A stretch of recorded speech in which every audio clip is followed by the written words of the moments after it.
it at the outset, let's understand the UN Law of the Sea. The UN clause governs the conduct of 169 nations at sea. This was originally signed in 1982. It establishes a legal framework for all maritime activities across the high seas and across all maritime seas. You can see it divides the maritime areas into 5 main zones: the internal waters, the territorial sea, the contiguous zone, the exclusive economic zone, and the high seas as well.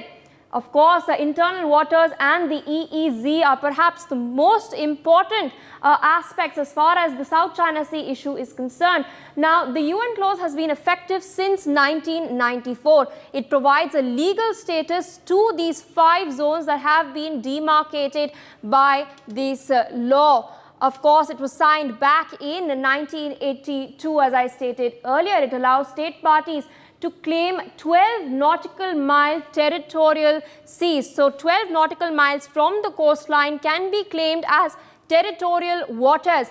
Now 200 nautical miles from the coastline can be claimed as an exclusive economic zone. So this is the law that has been laid down that governs all countries that are party to it, 169 signatories. Now let's take a look at the dispute. China claims an area of the South China Sea that is beyond its exclusive economic zone, that is beyond 200 nautical miles of its coast. Now this red line that you see on your screens over here is what China claims as well. This is a claim that has been contested by other neighboring nations, whether it is Philippines or even Vietnam, even Malaysia. Now the Chinese government has cited historical control of the sea as its basis for the claim. Of course, you can see the map over here to provide better context to you viewers. Now, China presents its claim as a map that depicts 9 dashes. If you count the red dashes over here, 1, 2, 3, 4, 5, 6, 7, 8, 9. So these 9 red dashes are what China claims is territorial waters of China. This is of course contentious with Vietnam.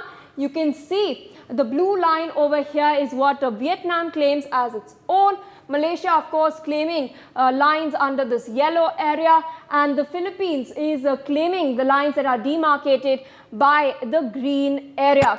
But China of course looking at claiming the Parcel Islands right over here, the Spratly Islands that are located over here, as well as the Scarborough Shoal that is located right here.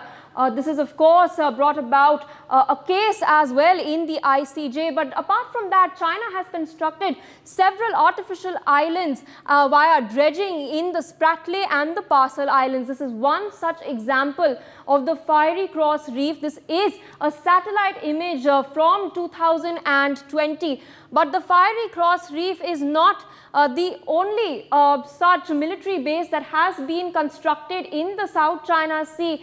In fact, one other such reef is the Mischief Reef that has been transformed considerably. You can see the transformation on your screen.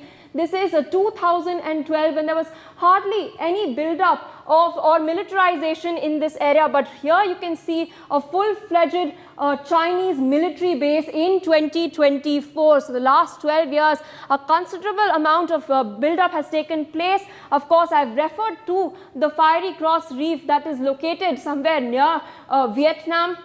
But apart from this, apart from the Mischief Reef as well over here, there is the Subi Reef located right here, as well as the Woody Island, where a considerable build-up of Chinese military assets is taking place. They have jets deployed, missiles deployed, as well as airstrips that they have constructed. Now, there are several other assets that are also under construction. Right over here is the Quateron Reef that they refer to as Huayang. This is located somewhere near the Fiery Cross Reef itself, as well as the Johnson South Reef that they refer to as Chigwa, that is also located near the Mischief Reef. Now, we've seen China, of course, continuously engaging in rather aggressive activities in the South China Sea, but we must not forget what exactly are the principles behind a rule-based order across the world, something that was, of course, articulated by Woodrow Wilson, who was the 28th President of the United States of America. His 14 points on the conduct of nation, of course, have helped guide all countries in the world as to how to operate their foreign policy. One of the most crucial points is regarding the freedom of navigation. He has said that the absolute freedom of navigation upon the seas outside territorial waters, alike in peace and in war, except as the seas may be closed in whole or in part by international action or the enforcement of international covenants. So this is one of the guiding principles. Let's take a look at how this helped influence the Atlantic Charter. That is another set of principles that guide the rules-based order today. There are 8 such principles. Let's go through them.